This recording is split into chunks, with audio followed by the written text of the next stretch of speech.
Mesdames, Messieurs, 7 heures pile poil, c'est bel et bien Bonjour le Bénin, votre émission matinale qui vous réveille. Nous vous savons en forme et moi, avec mon équipe, je suis également en forme. Nous sommes heureux de vous savoir nombreux à nous suivre. Mesdames, Messieurs, ce matin, nous parlerons de la santé. Et oui, vous connaissez la maladie de la drépanocytose. Et oui, quand ça arrive malheureusement, comment est-ce que l'on peut mieux vivre, nous allons dire, avec cette maladie au quotidien? On va en parler avec Yasmine Damata, qui va recevoir pour nous, oui, pour nous tous, un invité, un spécialiste de cette question, qui va pouvoir nous éclairer justement pour que nous ayons une vie plus ou moins épanouie, même si nous sommes victimes de cette maladie. Après, mesdames, messieurs, nous parlerons également de l'environnement. Nos villes sont de plus en plus bétonnées. Le goudron est partout, le béton est partout, même dans les maisons. Parfois, quand il fait chaud en saison sèche, nous cherchons des endroits où on peut se poser la tête. La climatisation ne fait pas toujours l'affaire. Est-ce qu'il n'est pas bien de planter des arbres, de créer de petites forêts? Ça va être d'ailleurs la question que nous allons vous poser. Est-ce qu'on ne peut pas mettre en place aujourd'hui une politique dans nos grandes villes pour créer de petites forêts ici et là afin que l'environnement soit plus naturel? On fera le débat avec nos invités et en fin d'émission, vous aurez les informations, disons, ce que les journaux nous proposent aujourd'hui. Avant tout ceci, mesdames, messieurs, vous le savez, le premier pas dans la célébration matinale sur Bénin TV, c'est bel et bien l'information d'ici et d'ailleurs. Et c'est avec la plus géniale de toute la rédaction. Génial, bonjour. Bonjour Alain. Comment ça va? Très bien, vous-même? Ça va, super. Le punch ce matin. Ah ouais, tranquille, par la grâce de Dieu. Mais vous êtes bien habillé, hein? Merci. Ça ressemble à des perles. Tout à quelque fait. part, Vous y connaissez finalement en mode. Non, hier, quand vous m'avez taclé, j'ai dit, il faut que j'aille chercher un tout petit peu. D'accord. Allez, génial, Afoda Bossi Agboka, mesdames, messieurs, c'est elle qui nous présente les informations.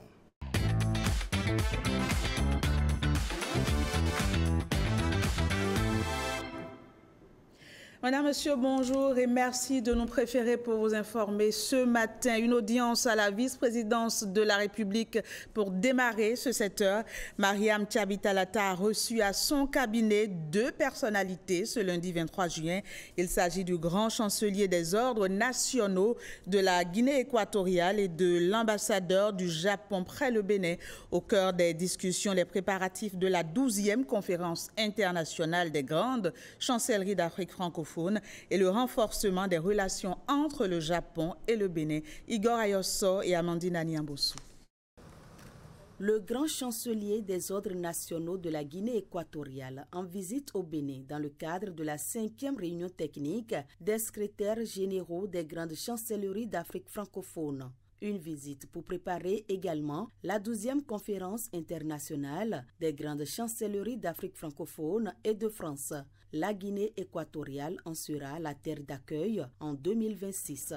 Recibido esta mañana para orientarnos sobre L'objet de notre visite est dû à l'invitation que nous avons reçue de la vice-présidente pour nous orienter sur la participation qu'aura notre nation au niveau de la conférence des secrétaires des généraux des grandes chancelleries francophones.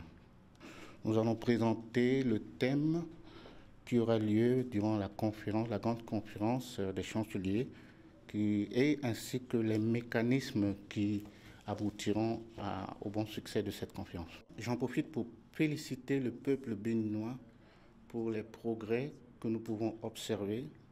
Il est vrai que l'année passée, nous étions présents et de l'année passée jusqu'à la date, nous avons pu apprécier des progrès significatifs.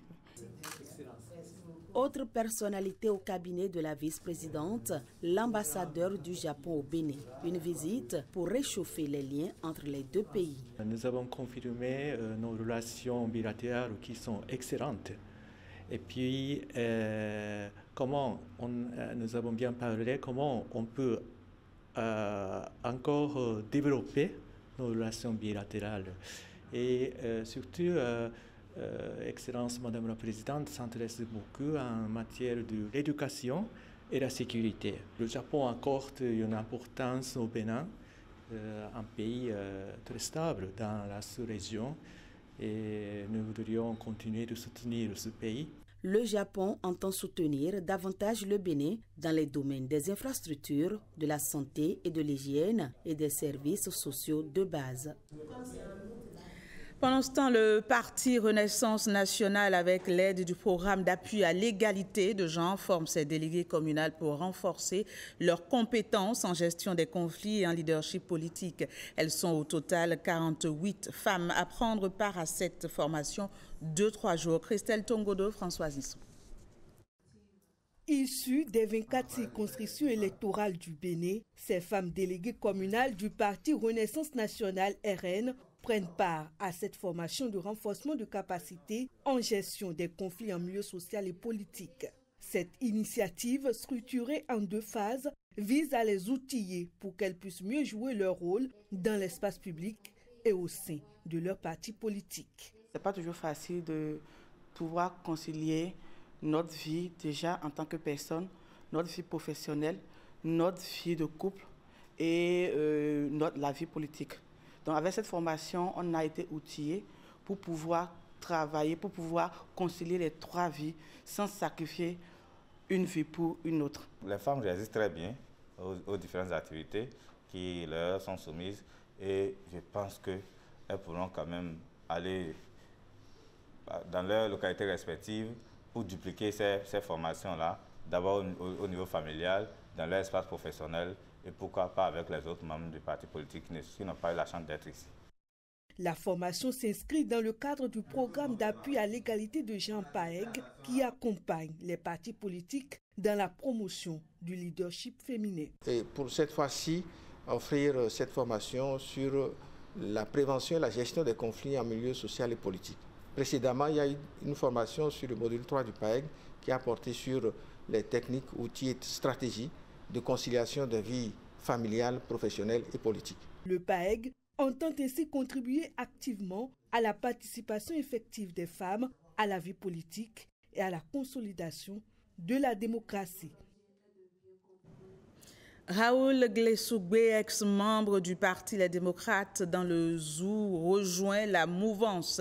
Il a officiellement fait sa déclaration d'appartenance à l'Union progressiste Le Renouveau à Abomey. Les précisions, ce sera avec Kadnel Kakpo et Pierrette Adam aussi. On regarde ensemble. C'est dans cette ferveur que Raoul Glessougbe a été accueilli dans la grande famille du Baobab auréolé d'arc-en-ciel. La liaison politique entre l'Union progressiste Le Renouveau et le nouvel adhérent est désormais établie.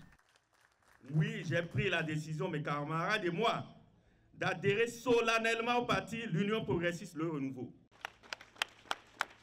Certains m'ont dit, mais pourquoi tu fais ce choix?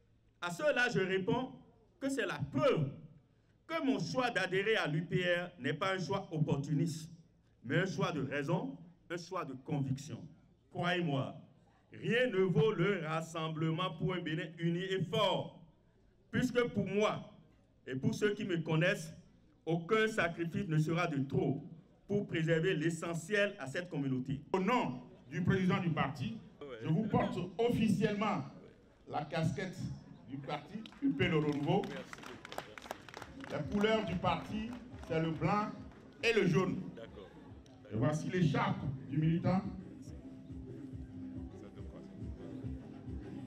Et nous vous donnons 2 exemplaires des statuts du parti. Avec ce ralliement, l'Union progressiste Le Renouveau s'impose de plus en plus, selon ses responsables, comme un pôle central de rassemblement, de dialogue et de construction nationale.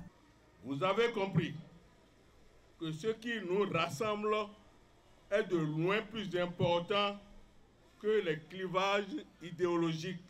Nous vous accueillons et vous acceptons à cœur ouvert. Nous attendons votre engagement et votre détermination pour une belle victoire pour les échéances à venir. Cet engagement jugé lucide, mûri et profondément patriotique vient renforcer le socle de compétences de l'Union progressiste Le Renouveau. Borgou, dernière étape de la tournée nationale du président du Conseil économique et social, une initiative qui, rappelons-le, vise à consolider la présence de l'institution au sein de ces 12 coordinations départementales et aussi à expliquer aux populations les lois et décrets pris en faveur du développement du patrimoine culturel de notre pays. Alexis Kenom et Iloïs Balogo. À Parakou, chef-lieu du département du Borgou, chefs traditionnels, responsables communautaires et citoyens ont tous répondu à l'appel du Conseil économique et social. Cette session départementale qui s'ouvre s'inscrit dans la continuité d'une démarche participative, celle de rapprocher les institutions des populations et de créer un espace d'échange autour des réformes et des textes de loi. Une démarche saluée par les participants qui voient là une occasion inédite de s'exprimer sur les sujets qui les concernent directement. Il y a quelques mois, nous étions ici encore. Nous avons émis sérieusement nos préoccupations. Moi, à mon avis, j'ai vu que beaucoup sont pris en compte. Cette nouvelle proximité avec les territoires n'est pas une posture, mais une méthode de co-construction, d'explication et de veille citoyenne. C'est une passerelle nouvelle entre les différentes populations et les pouvoirs publics en vue de faire des propositions susceptibles d'aboutir à des prises de décision appropriées. Les tests sur la chefferie traditionnelle ont fortement retenu l'attention. Il y avait beaucoup d'interrogations, mais avec cet exposé, il y a plusieurs préoccupations qui ont trouvé des réponses.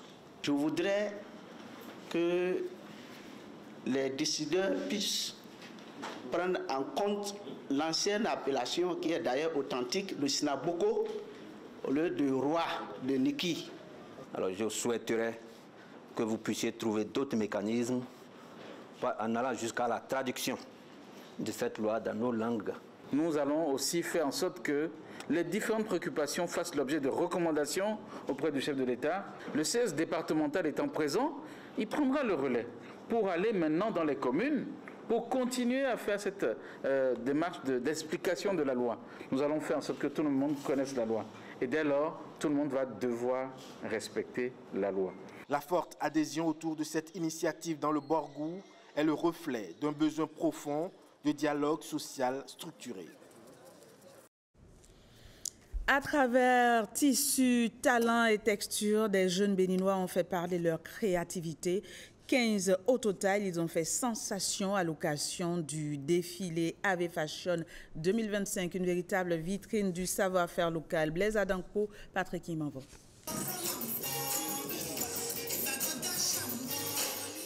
Des regards qui concentrent, des pas qui marquent le tempo. L'ambiance est électrique dans les coulisses d'AV Fashion 2025.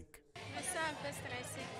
L'événement célèbre la mode et couronne 3 années de formation intensive pour 15 jeunes créateurs venus dévoiler leur talent.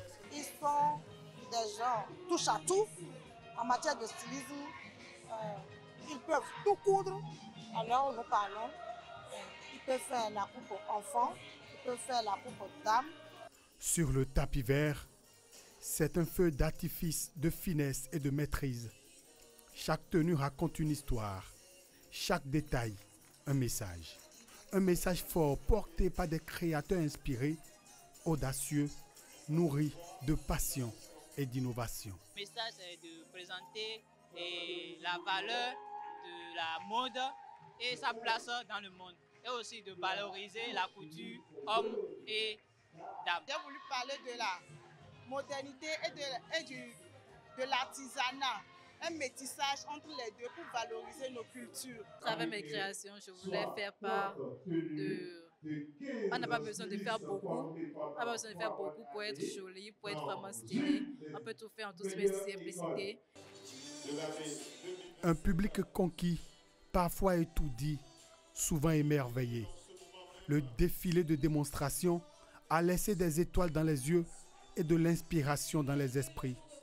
Nombreux sont ceux qui n'ont pu s'empêcher d'immortaliser l'instant. Les créations création était diversifiée, authentique, élégante. Plusieurs tenues me tentent. J'aime surtout la tenue du couple qui était venu dernièrement. J'ai aimé. J'ai eu même envie de me marier en même temps. Le fait d'avoir vu aujourd'hui ces jeunes apprenants et leur création, ça nous donne d'autant plus envie de les appuyer. Je salue énormément la façon dont le WAC s'est introduit dans notre mode de vie avec des groupes plus jeunes, plus urbaines, plus dynamiques. Les femmes mannequins ont opté pour du glamour. Pour ces 15 jeunes femmes et hommes, ce moment symbolise bien plus qu'un simple passage sur scène. C'est l'aboutissement d'un rêve, le début d'un autre.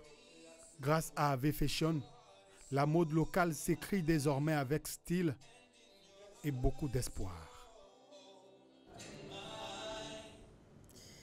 Comment occuper vos enfants en cette période de vacances scolaires? Si vous n'avez pas encore des idées, eh bien, vous pouvez les initier à la lecture. Oui, c'est une option. Ceux que vous verrez dans ce reportage, eux, prennent part à un concours de lecture, une initiative de la start-up Book Connect. Victorine Bondé, Ramatoulawani.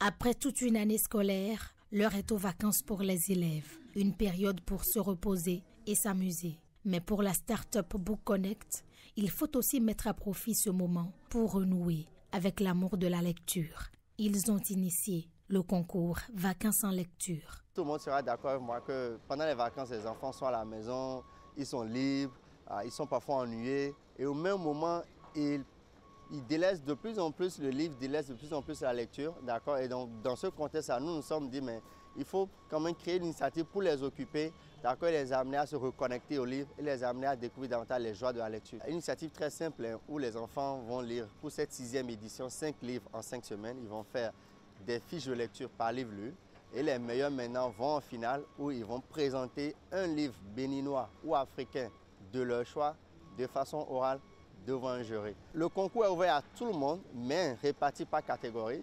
Nous avons les juniors, les 10 à 13 ans, les seniors 14 à 18 ans, les adultes 18 ans et plus. Je dis merci à nos partenaires, notamment AGI Bénin, NTA Bank, voilà, Île Sacrée, Canal+, Orphée, la DAC, le ministère du Tourisme, tous ces partenaires institutionnels qui nous accompagnent. Je vous dis vraiment merci. L'initiative est appréciée de beaucoup de parents qui sont venus nombreux pour inscrire leurs enfants.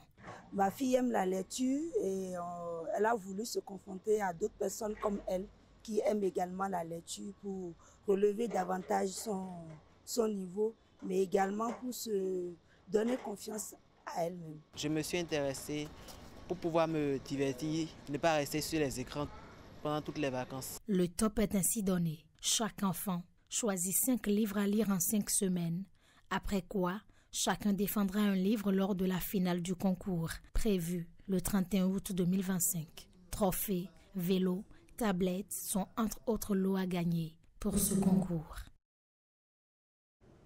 D'un concours, passons à un festival, celui des écoles de sport et des associations sportives de l'INJEPS qui a pris ses quartiers à Djavi, dans la commune d'Adjara. C'est un événement sportif organisé par l'Institut national de la jeunesse, de l'éducation physique et du sport.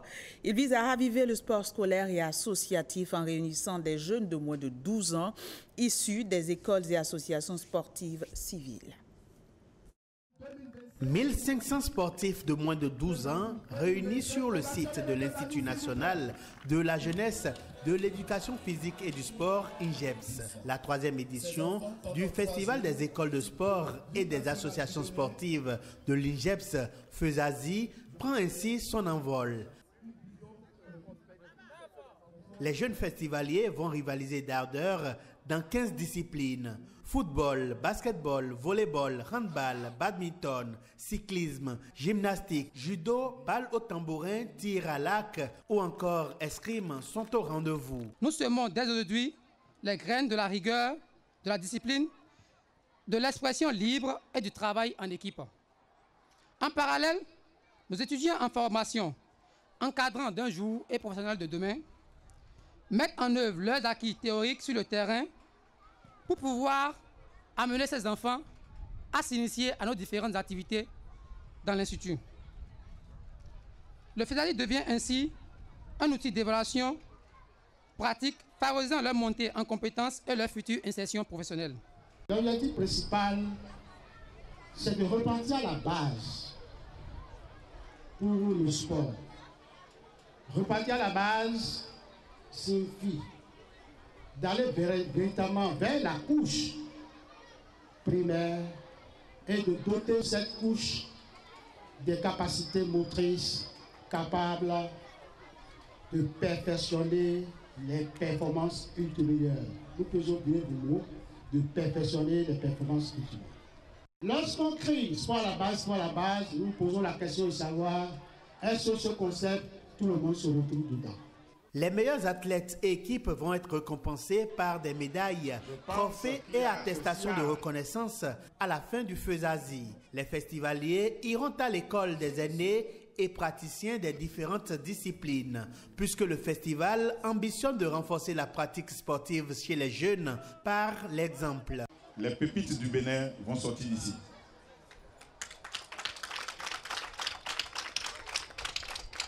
Je vais avoir demain les plus forts que Neymar, les plus forts que Messi. Je vais avoir les meilleurs de demain. Applaudissez encore.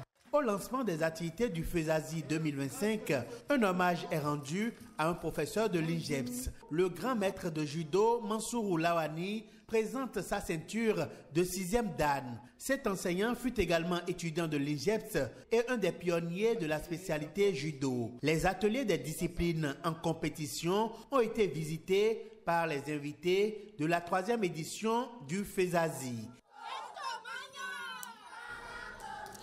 C'est devenu une habitude par ici, escale en Plette obligatoire. On découvre ensemble les marchés ouverts ce mardi. C'est parti.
On espère que ceci vous sera utile et à vous aussi, Alain, on l'espère.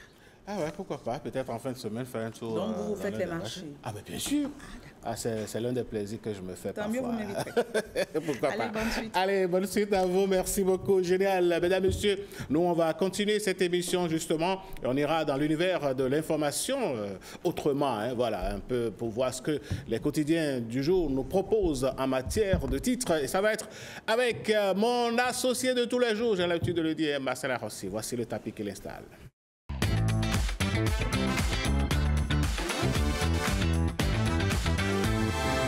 Ils ont veillé toute la nuit et ce matin, ils nous servent certainement un menu bien achalandé. Marcel, bonjour. Alain, bonjour. Bonjour à tous. Bienvenue donc à la revue des titres, les grands titres des quotidiens parus et parvenus à notre rédaction. En attendant donc la revue de presse en fin d'émission, nous démarrons aujourd'hui par le quotidien de service public. La Nation, vous le comprenez, bilan du gouvernement, eau potable. Le Bénin trace sa révolution bleue, fraternité aujourd'hui. Présence permanente sur les réseaux sociaux, connectés mais vulnérables. Nous sommes avec fraternité, connectés mais vulnérables. Addiction, illusion, dépression. Le vice s'invite sur la toile. Comment les jeunes peuvent sortir de l'impasse? Le matinal, lancement du concours à Bomey-Calavi, ville propre pour une cité dortoir plus écologique et saine. Wilfried Houmbedi sur les rémunérations des hauts responsables politiques. Les débats se feront à l'Assemblée nationale, a-t-il déclaré. Le chronomètre agonie d'un lieu mythique de la culture urbaine, CEMAC, la honte de Porto Novo selon le chronomètre. Le Soleil Bénin Info lutte contre l'insécurité dans son espace. La CEDEAO réaffirme son engagement à éradiquer la menace terroriste. Et puis, à Akpakpa, un enfant serait décédé de piqûres d'abeilles, selon le Soleil Bénin Info. L'emblème du jour, liberté religieuse et cohésion sociale en jeu. Le Vaudon crie sa dignité bafouée. Leadership féminin et affirmation de soi, Christelle Rondonungbo, le pouvoir de dire non, un dossier spécial que vous propose aujourd'hui l'emblème du jour. Matin libre, peignant en noir le bilan de son prédécesseur, Akponan embrasse la rupture, un régime de gabegie et d'impunité, point d'interrogation. Il met le bloc républicain en lambeaux et en difficulté à Parakou selon Matin libre, le confrère de la matinée, Mathurin de Chacus aux côtés des sommités du ballon rond mondial à Miami. Une nouvelle preuve de la diplomatie footballistique béninoise à l'échelle internationale. Le quotidien, nous sommes au Sénégal, le quotidien sénégalais, rapport d'exécution budgétaire premier trimestre 2025, le Sénégal se nourrit de dettes. La charge de la dette en hausse de plus de 24% selon le quotidien au Sénégal. Et puis, enquête, deuxième quotidien au Sénégal, investissement financé sur ressources internes, le grand recul selon le journal Enquête. Le pays investi par le RHDP, mais toujours incertain. Le dernier coup de poker d'Alassane Ouattara. 20 minutes, négociation sociale, clash sur le trottoir, revers pour la méthode Bayrou, échec du conclave des retraites. Syndicats et patronats en France se renvoient la responsabilité de l'impasse. La LFI appelle le Parti socialiste à voter une motion de censure. Le Monde, Israël-Iran, Donald Trump annonce que le cessez-le-feu entre l'Iran et l'Israël est à présent en vigueur. Le président américain a assuré avoir obtenu un cessez-le-feu total. Selon lui, la fin des bombardements doit se dérouler sur 24 heures en 2 temps. L'Iran a démenti l'accord, mais s'est dit prêt à interrompre ses frappes si l'État hébreu arrête son agression. Ouakatsira, conflit Israël-Iran, de probables répercussions sur les marchés africains. Une banque d'investissement dénommée Goldman Sachs, basée aux États-Unis d'Amérique, a annoncé ce lundi 23 juin 2025, hier donc, à l'issue d'une évaluation du risque géopolitique de la guerre entre Iran et Israël, que le conflit pourra avoir des répercussions, mais de profondes répercussions sur les marchés africains, en particulier ceux qui dépendent des importations de pétrole. Le pays entré des USA dans la guerre Israël-Iran vers un monde encore plus instable. Voilà pour les titres.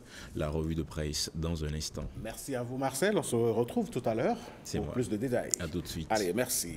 Mesdames, Messieurs, on va marquer enfin, non, on ne va pas marquer une pause. On va enchaîner plutôt pour recevoir notre premier invité pour parler donc de comment est-ce que les événements climatiques pourraient induire des changements sur notre quotidien. Est-ce qu'il y a des solutions? Et vous savez que ici, sur ce plateau, c'est le spécialiste Benoît qui conduit les débats. Mais en attendant, on va l'installer avec ce tapis.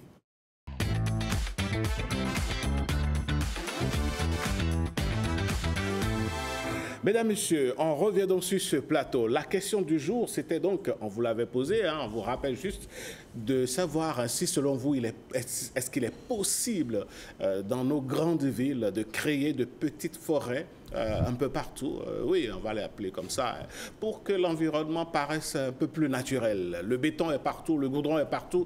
En saison pluvieuse, ça va, mais quand il commence pas à faire chaud, tout le monde a chaud. Alors, est-ce qu'on pensait à créer de petits espaces où on pourrait avoir beaucoup d'arbres pour rafraîchir naturellement l'air? Eh bien, vos avis comptent, vos analyses nous intéressent et en fin d'émission, on va les partager avec les téléspectateurs. Alors, William Apollinaire Tioki, bonjour. Bonjour Alain. Comment allez-vous? Je vais super cool. Tranquille. Ouais. Alors, ce matin, vous avez choisi de nous parler des événements climatiques. Ce matin, on parlera bien sûr de la 38e colloque de l'Association internationale de climatologie, bien sûr en lien avec plusieurs thématiques, climat, agriculture, ressources en eau et tourisme et développement. Et pour en parler, j'ai avec moi le professeur Wilfried Espédi-Vissin. Bonjour. Bonjour. Vous êtes aussi le président de l'association béninoise, ouest-africaine, j'allais dire, de climatologie, c'est bien ça? Oui. Et président honoraire de l'association internationale de climatologie. Oui. Alors aujourd'hui, quand on parle de climat dans notre pays, on a comme l'impression que beaucoup encore doutent que vraiment le climat est en train de faire rage, de bouger les lignes dans notre pays. Est-ce qu'il y a des éléments pour faire comprendre à nos téléspectateurs que vraiment les changements climatiques sont aussi là? Merci William, merci Alain. Naturellement, le climat est dynamique. Le climat n'est pas statique. Il varie. Mais de nos jours, on constate, disons, un dérèglement du climat. Et ce dérèglement, certains l'appellent la folie climatique. C'est une déstructuration interne qui modifie la dynamique des paramètres climatiques, ce qui a un impact naturel aussi sur tout ce qui se passe dans l'espace. En réalité, lorsque le climat, dans sa dynamique, influence l'environnement, ça peut être une influence positive ou une influence négative. D'où aujourd'hui, nous avons beaucoup plus des inondations par-ci, par-là, la sécheresse ou des poches de sécheresse qui influencent les activités économiques sur l'ensemble du territoire béninois. Mais quand vous parlez d'influence positive, c'est quoi l'exemple qu'on peut donner? Vous savez qu'au sud du Bénin, par exemple, lorsque nous avons 2 saisons, ça permet d'avoir 2 saisons culturelles. Tout à fait. 2 saisons de pluie nous amènent à 2 saisons culturelles. Alors que dans le nord du Bénin, nous avons une saison de pluie, donc nous avons une seule saison culturelle. Aujourd'hui, tout est confondu. On ne sent plus qu'il y a 2 saisons au sud du Bénin. Ce n'est pas tous les ans que nous avons l'effacement du régime bimodal du sud Bénin. Ça varie d'une année à l'autre. C'est pourquoi nous mettons des petites pincettes sur la modification globale qui amène à parler du changement intégral du climat. C'est pourquoi nous amenons à dire variabilité barre changement climatique, pour éviter de tomber dans ce scepticisme qui va nous amener pratiquement à ne pas comprendre que naturellement le climat varie, qu'il y ait changement climatique ou pas. Le climat varie, le climat est dynamique, c'est comme l'humain que nous sommes. Nous sommes dynamiques. Nous naissons, on grandit, on vieillit, et puis après on disparaît. Et tous les jours, on ne se répare de la même manière. Ce que j'ai fait aujourd'hui, et ce que tu m'as fait aujourd'hui, j'ai souri. Demain, tu me le feras, je vais m'énerver. Ah oui? Mais c'est comme ça, ça arrive. Oui, mais professeur, quand vous dites ça, est-ce que quelque part, on ne va pas vous opposer le fait que souvent on dit s'il y a un changement climatique, c'est beaucoup plus du fait de l'action, sinon des actions des hommes sur la nature. Et pourquoi ce matin vous nous dites que naturellement le climat lui-même est en changement? Le climat varie, je n'ai pas dit changer. Le climat varie. Varie, la dynamique climatique. Je peux vous expliquer par ceci. Vous savez, lorsqu'on parle de variabilité, c'est naturel. S'il n'y avait pas la température normale de la Terre, vous voyez, la température de la Terre était à moins 18 degrés C. La vie serait impossible sur la Terre. Heureusement qu'il y a eu l'effet de serre naturel qui a ramené la température de moins 18 degrés C à 15 degrés C, ce qui permet la vie sur la Terre. Et lorsque vous parlez de changement, la variabilité est naturelle. Je dis variabilité naturelle parce qu'en réalité, lorsque vous avez une pluie cette année, vous n'avez pas la même quantité l'année prochaine. L'année qui suit également. Donc, cette modification, on l'appelle variabilité naturelle. D'accord. Mais lorsque les modifications durent dans le temps, on dira qu'il y a changement climatique. Parce que l'étude du changement climatique se réalise sur au moins 2 normales. Or, une normale, c'est 30 ans. 2 normales, ça fait 60 ans au moins. Donc, il faut avoir 60 ans au moins de données statistiques, des paramètres pluviométriques ou climatiques de façon générale, pour aller ou affirmer, sans risque de se tromper, qu'il y a changement. Alors, la variabilité s'étudie sur 30 ans, une normale. On peut choisir une normale ou aller au-delà pour la variabilité. Mais le minimum de série, c'est 30 années. On parle de variabilité. C'est pourquoi nous disons la variabilité, c'est naturel, alors que le changement se passe pratiquement sur 60 années au moins. La différence du point de vue temporel. Alors justement, le 38e colloque international s'occupe bien sûr de cette thématique et en lien bien sûr avec l'agriculture, ressources en eau, tourisme et développement. Pourquoi cette thématique? Cette thématique parce que ce sont les priorités du gouvernement béninois. Tout le monde mange l'agriculture, tout le monde s'occupe de sa santé, la nécessité. Le tourisme est devenu indispensable. Le secteur prioritaire. L'agriculture, on peut comprendre, ressources en eau, on peut comprendre, mais tourisme. Tourisme parce que c'est devenu un secteur prioritaire du gouvernement béninois. Et vous savez, les grandes villes qui sont développées l'ont été grâce au tourisme. Quand on dit aujourd'hui Venise, quand on dit aujourd'hui. Vous savez, tout le monde veut aller voir la Tour Eiffel en France, à Paris. Alors, la Tour Eiffel, je dis souvent, c'est un tas de ferraille.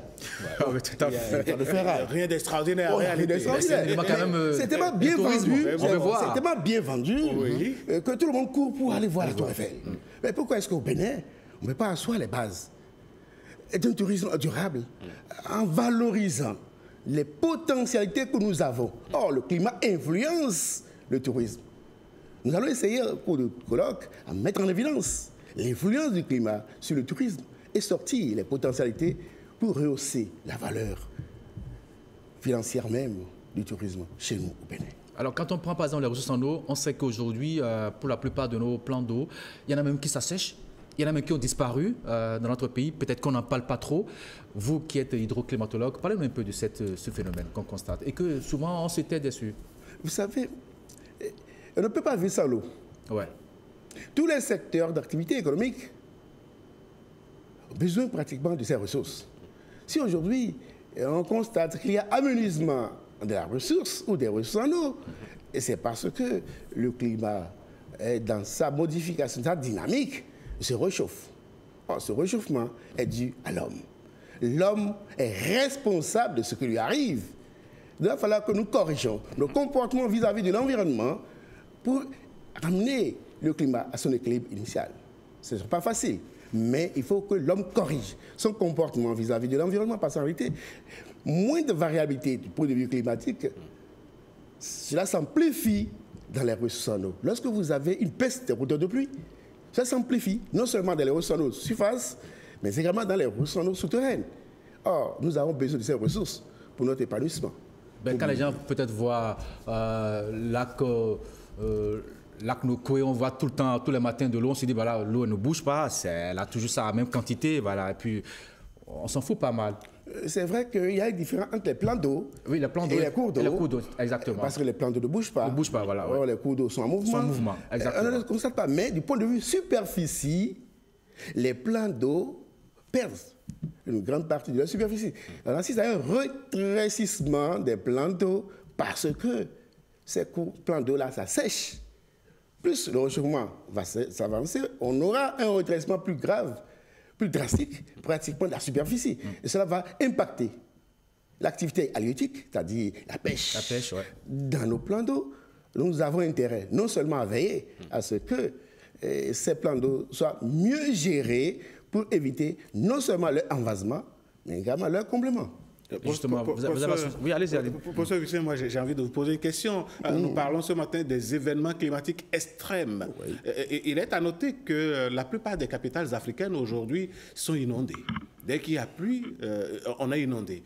Lomé, Cotonou, Ghana, on voit l'actualité. Alors, Comment est-ce que l'on peut expliquer ce phénomène et ces eaux, quand les inondations arrivent, est-ce qu'il y a un côté positif de la chose? Est-ce qu'on peut, par exemple, les retenir ou bien les drainer quelque part pour consolider les ressources en eau dont parle William? Au lieu de laisser aller tous dans la mer après, voilà. Qui est plus?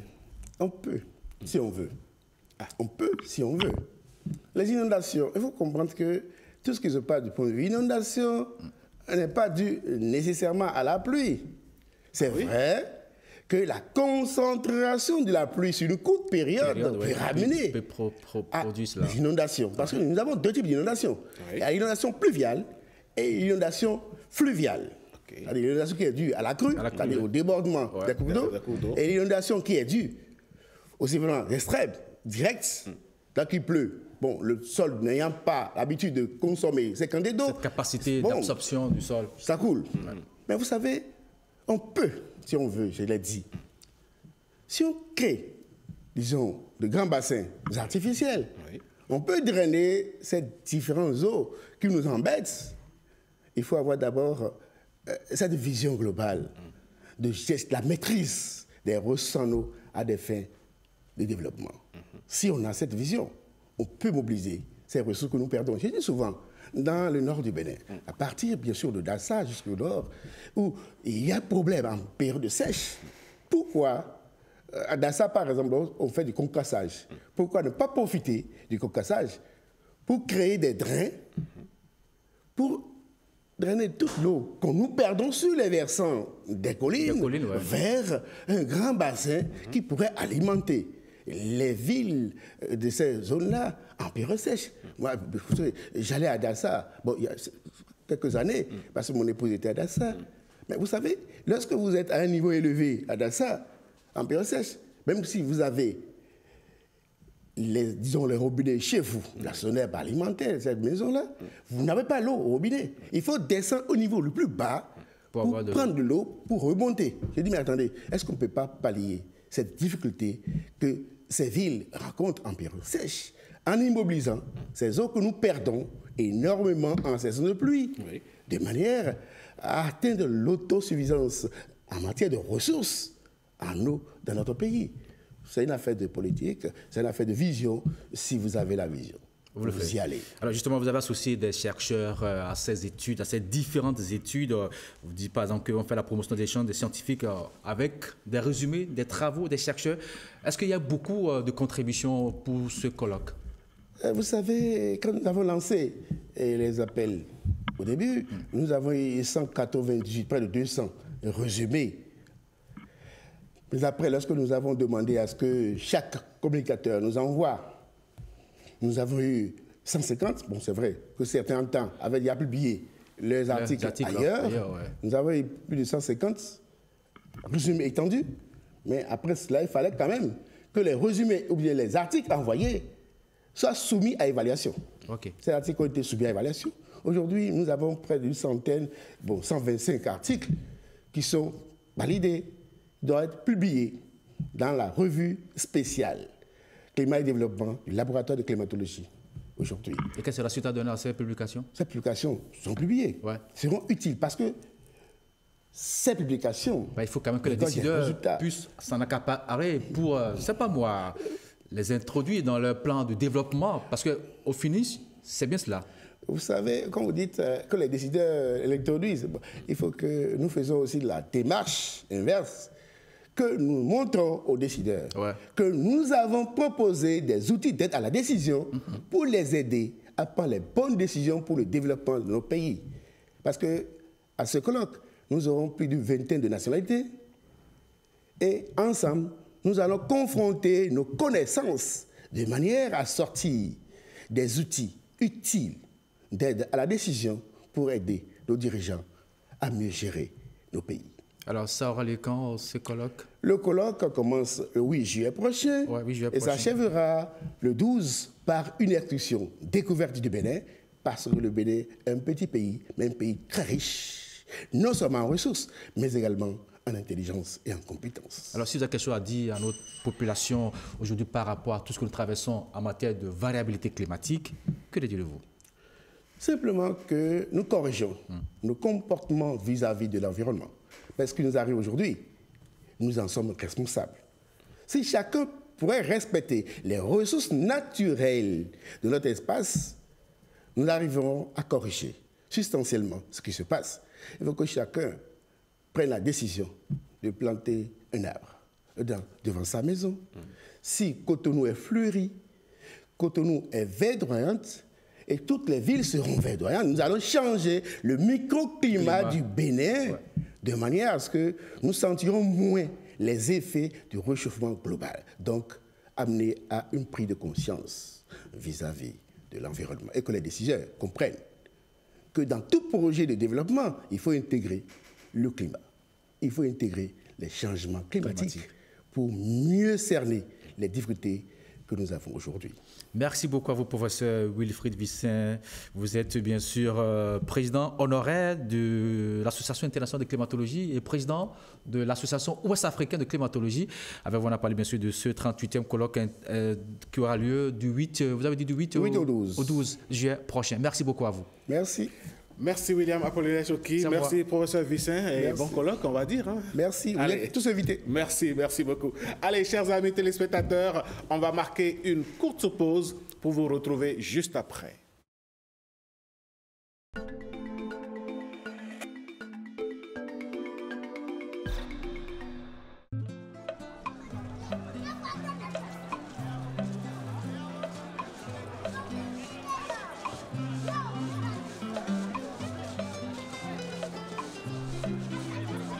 Mes amis, c'est bien votre adjoint. Vous avez connu mes débuts, ce temps de galère et cette souffrance. Après, j'ai démarré mes activités grâce au microcrédit à l'AFIA. Je m'en souviens comme si c'était hier. C'était un crédit de 50 000 francs. Étant bien formé sur la gestion de mon crédit et mon commerce, j'ai remboursé régulièrement. Et ça m'a permis aujourd'hui de bénéficier d'un crédit de 100 000 francs et d'accroître mes activités. Vous aussi, vous pouvez être comme Adjoa. Vous êtes ancien ou nouveau bénéficiaire du microcrédit à l'AFIA. Vous pouvez désormais obtenir des crédits allant jusqu'à 100 000 francs CFA. Rendez-vous chez le SFD le plus proche pour plus d'informations. C'est simple et pratique, comme toujours. Microcrédit à l'AFIA, le crédit qui vient à vous. Merci Microcrédit à l'AFIA.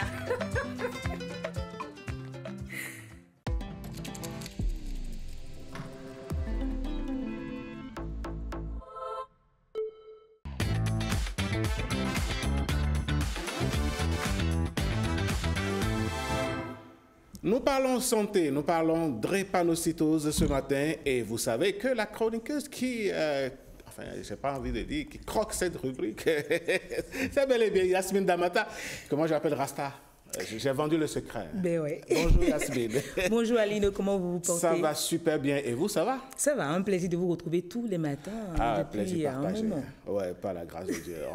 On gère comme on peut. Alors ce matin, vous avez choisi de nous parler de la drépanocytose. Mais avant, on va commencer par parler de cette campagne qui se déroule actuellement. Oui, vous l'avez compris. Bonjour également à vous, fidèles téléspectateurs.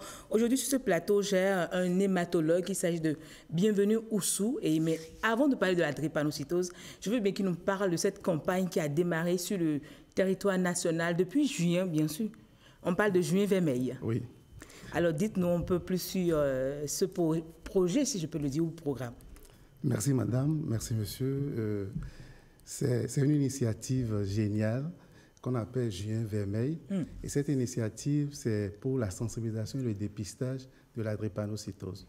Vous savez, la drépanocytose, si on peut le dire, c'est carrément un problème de santé publique dans notre pays.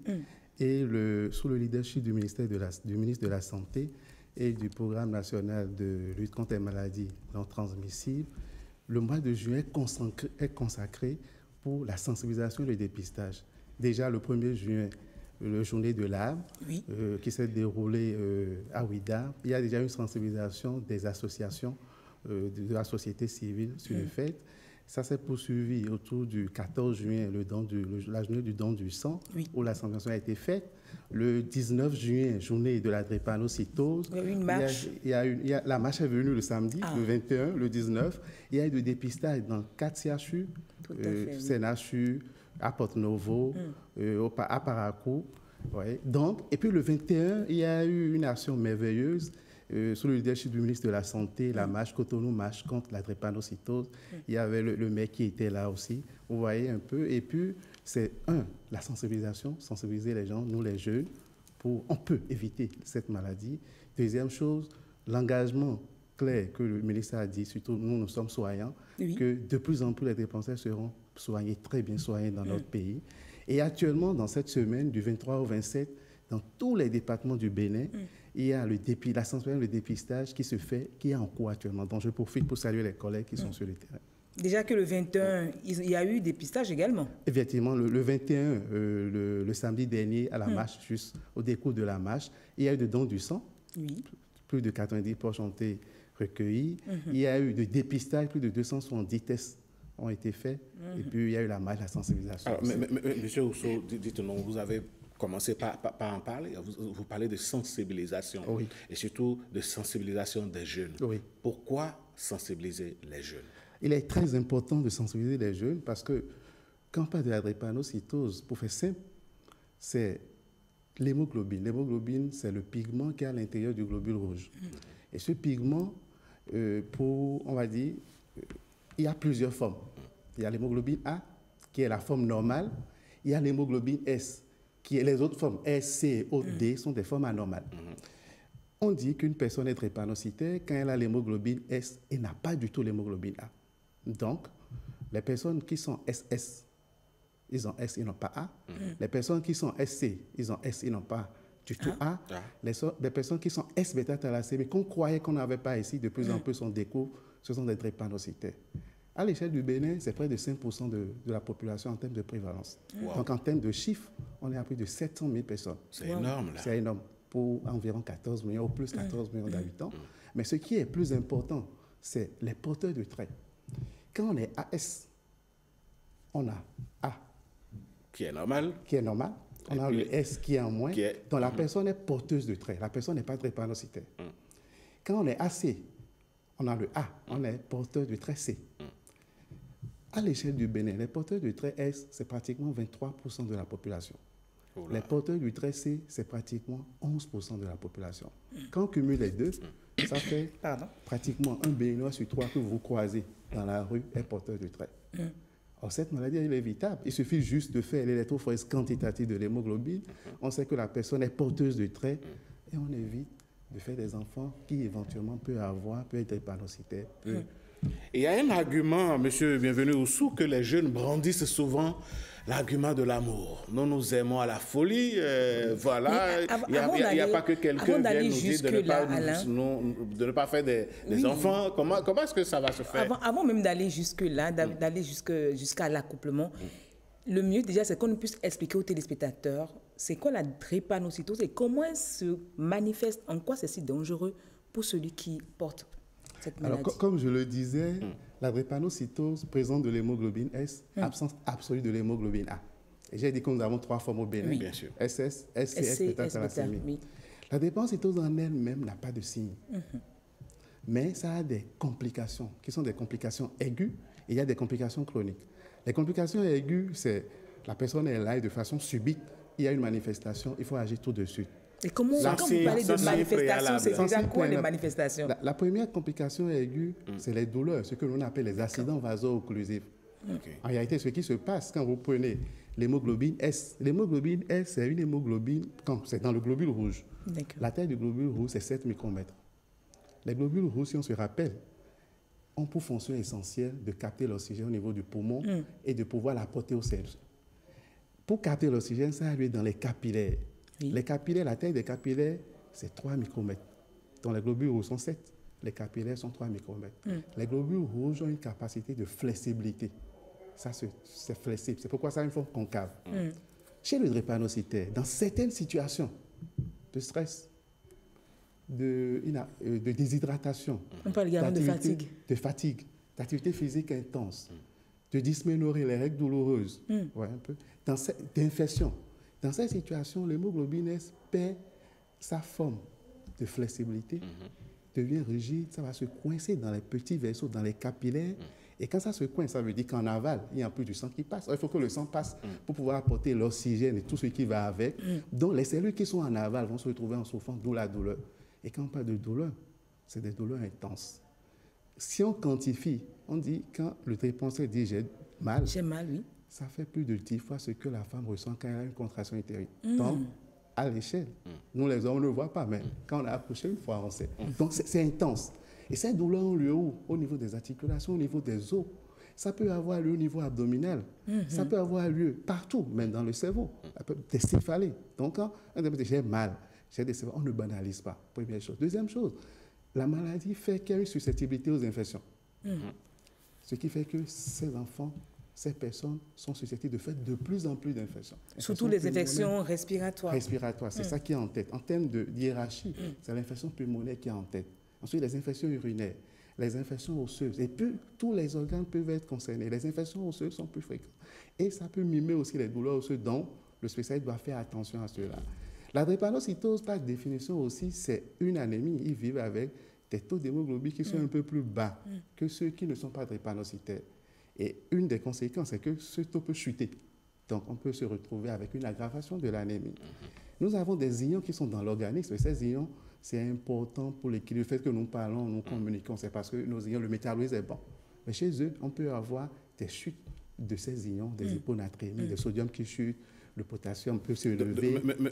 Monsieur Bienvenu Oussou, moi, je voudrais que l'on adopte un vocabulaire terre à terre pour les millions de personnes qui nous suivent en ce moment précis. Vous êtes un spécialiste. Comme le dirait quelqu'un, vous avez été à l'école. Donc, maintenant, là, descendez au niveau de la population. Comment est-ce que ces douleurs se manifestent et comment est-ce qu'on peut l'éviter? Alors, les douleurs dans la drépanocytose, la personne va dire j'ai mal. Ça fait vraiment mal. Ça fait mal dans l'os. Ça fait très mal. Donc, il va sentir de douleur dans l'os. Il a très mal. Et le plus souvent, quand il exerce de pression au niveau de là où il a mal, ça apaise la douleur. D'accord.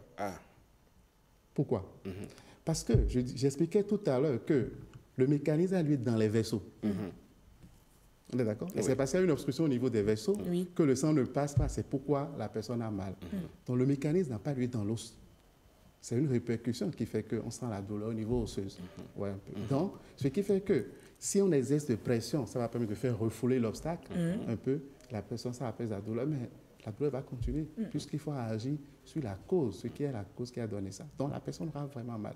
La personne peut avoir des douleurs dans l'abdomen, maux de ventre.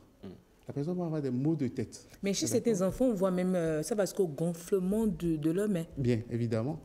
C'est une des manifestations parce que ce qui se passe, comme il y a une destruction, ces globules rouges qui ont pris cette forme, l'organisme a pu les détruire. Donc, notre organisme va fabriquer plus de globules rouges qu'il en faut. Les globules rouges sont fabriqués dans les os. Difficile donc, comme il y a une activité importante, ça fait que ça va être gonflé. Donc, on peut avoir un gonflement des os, du dos des mains, du dos des pieds. C'est une possibilité. Mais on dit qu'on peut vivre avec cette douleur et vivre longtemps. Mais avant de parler de vivre, Yasmine, ça me tient à cœur de sortir ici les éléments de sensibilisation à l'endroit des jeunes, à l'endroit des candidats au mariage, à l'endroit des candidats et candidates à la procréation. Puisqu'aujourd'hui on dit l'amour oui, mais l'électrophorèse d'abord. Oui, évidemment, parce que j'ai dit tout à l'heure que c'est une maladie évitable. Pour l'éviter, il faut faire l'électrophorèse quantitative de l'hémoglobine. C'est un peu comme je dis souvent aux étudiants, que quand il ou elle te dit « je », avant que le T ne sorte, tu dis « électrophorèse quantitative de l'hémoglobine ». Parce que quand on l'a fait, on sait que nous sommes à risque, c'est mieux pour nous tout de suite de se séparer et la vie continue. Parce que quand on a un enfant qui est drépanocytaire, ce n'est pas évident. Dans le couple, une personne est sacrifiée. À coup sûr, nous, c'est notre quotidien. Et le plus souvent, c'est la femme qui est sacrifiée. Parce que l'enfant va tomber malade, peut tomber malade. Ce n'est pas parce qu'on est drépanocytaire qu'on fait forcément de crise. Systématiquement. Donc, elle peut tomber malade, peut faire des infections à répétition. Et ce que je n'ai pas cité tout à l'heure... Et c'est la maman qui s'en occupe. C'est la maman qui s'en occupe. De plus en plus. De plus en plus. Et il y a cette culpabilité aussi des parents. Parce que de plus en plus, il y a des enfants qui disent aux parents que c'est leur faute. C'est quoi? C'est votre faute. C'est connu. Pourquoi? Donc, quand on est parent, quand on est procréateur et quand on entend ça, ce n'est pas supportable d'un enfant. Et quand on voit aussi son enfant qui souffre, ce n'est pas supportable. Ça veut dire que psychologiquement, il y a un problème. Psychologiquement, il y a un problème. Et au-delà de tout ça, il y a d'autres complications que nous découvrons maintenant. Il y a une facilité de former des caillots qui peut boucher les vaisseaux. Sérieusement. Sérieusement. Ça peut donner ce qu'on appelle des thromboses. Ça peut donner thrombose au niveau des membres pelviens. Oui, bien sûr. Au niveau des membres pelviens, thrombose au niveau pulmonaire, ce qu'on appelle embolie pulmonaire. Le risque d'embolie pulmonaire, de thrombose chez les drépanocytaires est multiplié par 8 que chez une personne qui ne l'est pas. Et pourquoi? À cause de la maladie. La maladie fait que le sang est visqueux. Et quand le sang est visqueux, il y a une facilité à ce que ça puisse former des caillots. Il y a d'autres explications, je ne vais pas entrer dans ces détails. Mais si vous permettez, pour que ces jeunes puissent comprendre, il y a ce qu'on appelle des complications chroniques de la maladie. Et ces complications, c'est des cheveux aux ongles. Ça ne rate aucun organe. Ça peut agir sur les yeux. Le drépanocytaire peut finir par perdre la vue. Parce que ça peut boucher les petits vaisseaux. Si nous sommes là, on se voit. C'est parce qu'il y a des vaisseaux qui sont là, qui vascularisent le globe oculaire. Donc, ça peut obstruer ces petits vaisseaux et créer ça. Ça peut agir au niveau du cœur parce que, comme ils ont taux d'hémoglobine bas, leur cœur travaille plus. Donc, quand un muscle travaille plus, ça s'hypertrophie. Vous voyez? Donc, le cœur ça peut agir sur le cœur, ça peut agir sur les os, ça peut donner une détérioration des têtes de l'os. Donc, vous allez avoir des drépanocytaires qui boitent en marchant, vous voyez un peu. Ça peut agir sur les reins, parce que le fait que le globule rouge est détruit tout le temps, le rein est appelé à les éliminer. Ça peut agir sur les reins. Alors, M. Ousso, quand l'électrophorèse est effectuée, quels sont les signes de compatibilité? Quand l'électrophorèse est effectuée, nous disons toujours qu'il faut la bonne électrophorèse. Une électrophorèse quantitative de l'hémoglobine, première chose. Quand elle est faite, sont compatibles. Une personne, je suppose, AA ou AS. AA peut se mettre avec n'importe qui. Ça veut dire que la personne est AS, sa personne est AS, il n'y a pas de souci. Mais quand AS et AS se mettent ensemble, c'est 25% de probabilité à chaque grossesse de faire un enfant drépanocytaire. Ce n'est pas 25%. Le risque est élevé. Le risque est élevé. En termes de probabilité, c'est énorme. Ce n'est pas 25% pour tous les enfants. Combien d'enfants ils auront, je ne sais pas. C'est pour chaque grossesse, c'est important. Quand un SS se met ensemble avec un AS, vous voyez un peu, le risque est encore pratiquement 50%. Donc, c'est important qu'on puisse voir l'électrophorèse de l'hémoglobine, de voir est-ce que quand les deux vont se mettre ensemble, il n'y a pas de possibilité qu'un S part chez une personne et puisse voir un autre S ailleurs, ou peut-être un C. Parce que SC aussi, c'est une forme drépanocytaire. Tout à fait. Mais dans tous ces cas, à part l'électrophorèse, est-ce qu'il y a une autre manière de prévenir cette maladie, d'éviter carrément d'avoir des enfants drépanocytaires? C'est l'électrophorèse qui est la seule solution, la seule alternative. La seule alternative. Il ne faut pas avoir une personne en forme. Et ça, souvent, c'est chez les femmes, on constate.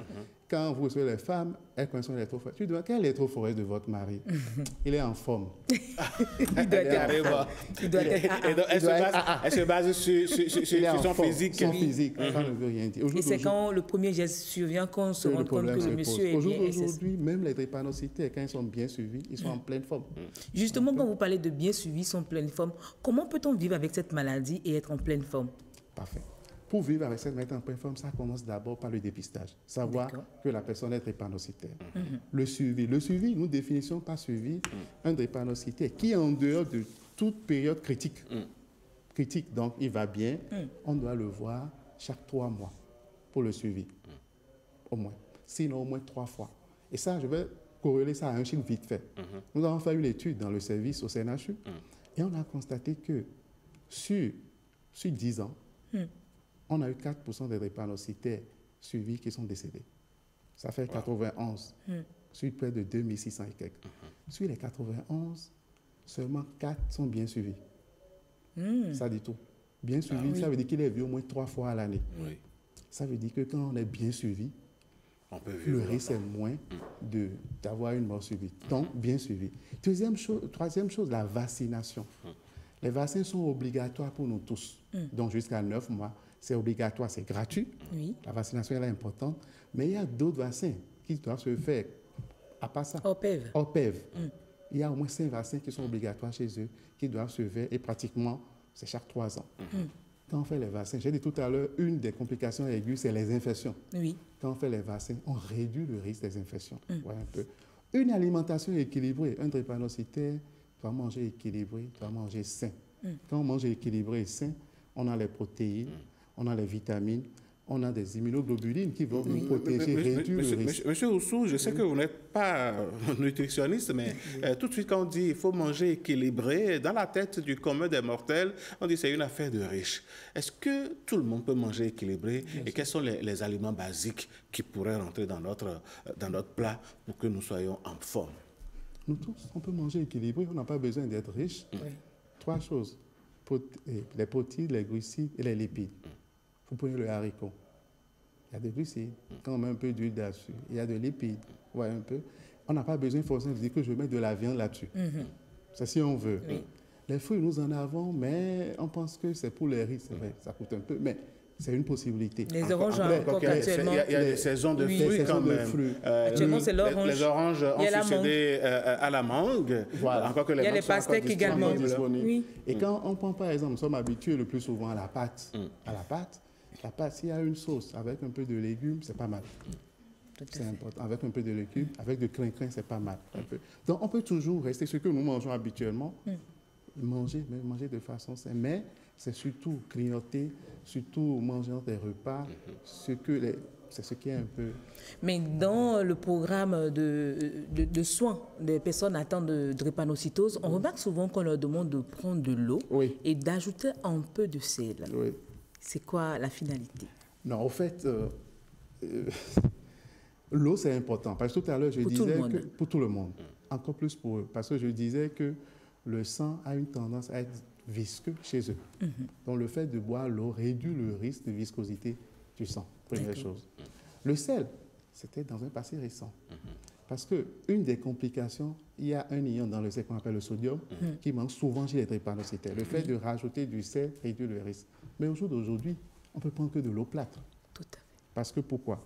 Il y a une étude qui est faite qui a montré que 2 groupes, un groupe qui prend de l'eau avec du sel et l'autre qui prend de l'eau sans sel. Et on a constaté que la survenue du manque de sodium est la même dans les 2 groupes. Donc au jour d'aujourd'hui, de l'eau plate, ça peut suffire. À part l'eau, quelles sont les autres formes de prise en charge que... À part l'eau, il faut... Ouais, on leur donne de la foldine. Oui. Le médicament jaune petit là. C'est important parce que chez eux, la durée de vie des globules rouges drépanocytaires est courte. Chez les SS, c'est 20 jours. Alors que chez le AA, c'est 120 jours. Donc ça veut dire que le renouvellement est plus important chez les drépanocytaires SS que chez les AA. Donc le fait de prendre de la foldine, c'est un intrant qui est important pour fabriquer le globule rouge. Donc ça va aider. Donc la foldine, c'est important. D'accord. Pénivé. On parle de pénivé parce qu'on avait dit tout à l'heure les infections. C'est l'infection pulmonaire. Un peu. Donc le fait de prendre de pénivé réduit le risque de faire une infection pneumocoque. Pénivé. La vitamine C pour la fatigue. Et donc, il faut mettre l'accent sur la sensibilisation. Il faut, quand on est dans la situation, se faire consulter chaque 3 mois. Il y a le suivi, mais il y a le bon et le meilleur suivi. C'est d'aller vers le spécialiste. Yasmine, on va ici encore quelques petits détails. Parce que là, quelques détails. Je voudrais que le docteur puisse préciser également aux téléspectateurs, surtout quand vous avez une personne qui est atteinte de drépanocytose, comment on peut accompagner cette personne pour qu'il ne soit pas stigmatisé et qu'il soit à l'aise avec cette maladie et puisse réellement suivre ses soins. Très bien. Alors, c'est important parce que c'est déjà une pathologie de douleur. Donc, les enfants, la personne qui souffre de la drépanocytose peuvent manquer le travail parce qu'il a mal, parce qu'il est à l'hôpital, peuvent manquer d'aller à l'école à cause de ce que j'ai dit. Donc, il est important déjà que nous, en tant que parents, on puisse les accompagner dans ça, dans le bon suivi, et que nous, on va vers les enseignants, les professeurs pour leur expliquer la maladie, pour qu'ils ne se sentent pas qu'il est un peu différent des autres. Parce que lui, a plus boire de l'eau que d'autres personnes. Quand on boit plus, on aura tendance à uriner un peu naturellement. Donc, il faut que nous puissions comprendre cela. Et aussi, il faut l'accompagnement des parents, parce que ce n'est pas évident, ce n'est pas facile. Quand on est parent et qu'on doit faire face à cela, ce n'est pas évident. Mais il y a de l'espoir. Il faut donc prévenir. On est au Bénin et on sait que l'espoir, on en a toujours. Il faut donc prévenir que guérir. Et prévenir, comme vous le dites, c'est déjà de faire son électrophorèse et c'est sur tout le territoire national du 23 au 27. Ça a bien commencé hier. Ça s'étend. Je place un mot. Oui, allez-y. Au jour d'aujourd'hui, le ministère de la Santé, sur les études du ministre, il y aura le dépistage néonatal systématique. Donc, il y a dans les 12 départements 12 centres de santé qui sont répertoriés. Et ça, c'est toujours pour le bon suivi, pour détecter tôt ces enfants-là pour le bon suivi. Et quand ce serait bien, ça va être généralisé dans tous les départements. Merci beaucoup, M. Oussou. Merci. La Rasta, c'est bon. C'est pas moi qui ai dit. Merci beaucoup, Alain. Merci aux téléspectateurs également qui ont pris plaisir. Et j'espère qu'ils ont compris la maladie. Et s'il le faut, qu'ils aillent vers les centres de santé. De toutes les façons, on aura encore le temps on ne cessera jamais de le dire. Merci à vous, Yasmine Damata. Rasta, bonne journée à vous. Bonne journée, M. Oussou. Et mesdames, messieurs, on va poursuivre cette émission. Et sans transition, je vais recevoir ici les débatteurs du jour. Oui, nous parlons de poumons verts. On vous avait demandé est-ce qu'il est possible pour les, je dirais, pour les dirigeants, pour nous tous, pourquoi pas, de fabriquer entre griffes, de créer de petites forêts dans nos grandes villes, des espaces verts, mais véritablement où il y a des arbres, où l'air est purifié, où l'on peut agir sur la qualité de l'air que nous respirons dans nos villes, au-delà des bétons et des poteaux et de tout ce que nous voyons. Oui, les gratte-ciels, les étages, tout ça c'est bien, mais il faut penser à la santé de l'homme. Vos avis nous intéressent et Nadège Sani se fera le plaisir de les partager avec nous. Mais avant, voici la petite pause, la petite transition qui installe le débat.